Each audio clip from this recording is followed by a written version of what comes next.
What if I told you that investing just $45,000 could potentially make you $173,000 richer than someone who invested $90,000?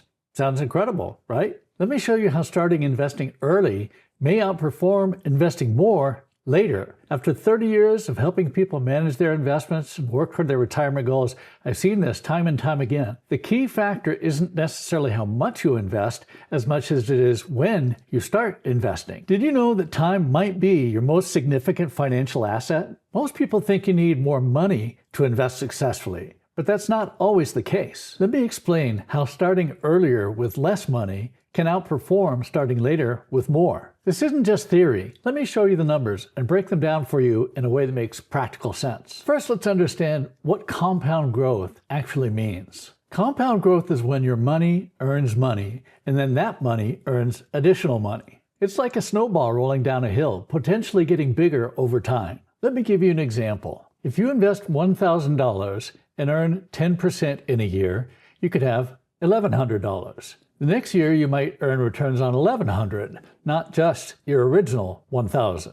That's an extra $10 you potentially wouldn't have without compounding. Now, imagine that happening over decades with larger amounts. The longer your money has to compound, the greater the potential results. That's why Einstein allegedly called compound interest the eighth wonder of the world. Let me introduce you to Maria and Jim. Maria starts investing at age 21.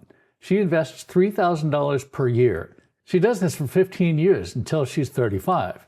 Then she stops completely. In total, Maria invested $45,000 of her own money. That's it. Now let's look at Jim. Jim waits until he's 36 to start investing. That's 15 years later than Maria. But Jim is serious about catching up. He also invests $3,000 per year. And Jim keeps investing every year until he's 65.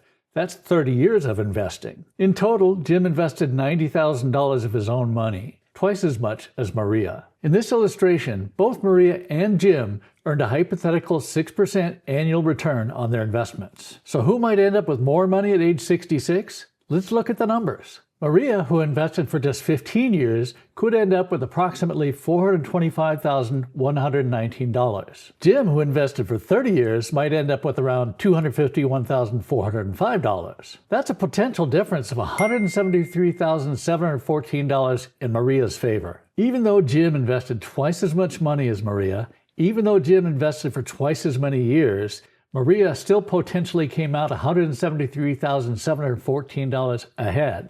That's the power of time in investing. That's why I suggest to my clients, consider investing as much as you can, as early as you can. Those early years can make a huge difference in your financial life. Every year you postpone investing could reduce your final results, and additional contributions later may not fully make up for those early years. You might wonder how this could happen. It's based on math over time.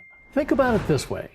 Maria's first $3,000 contribution had 45 years to potentially grow. Jim's first $3,000 contribution had only 30 years. At a hypothetical 6% annual rate of return, money may approximately double every 12 years. So Maria's early money had the time to double and then possibly double again. This is why time can be even more impactful than the amount you invest. Starting investing early is certainly worth thinking about. Even smaller amounts invested earlier can outperform larger amounts invested later. If you're younger, this could be a huge opportunity for you. Give some serious thought to starting early. And if you're older, remember the saying about the oak tree. The best time to plant an oak tree was 20 years ago. The second best time is today.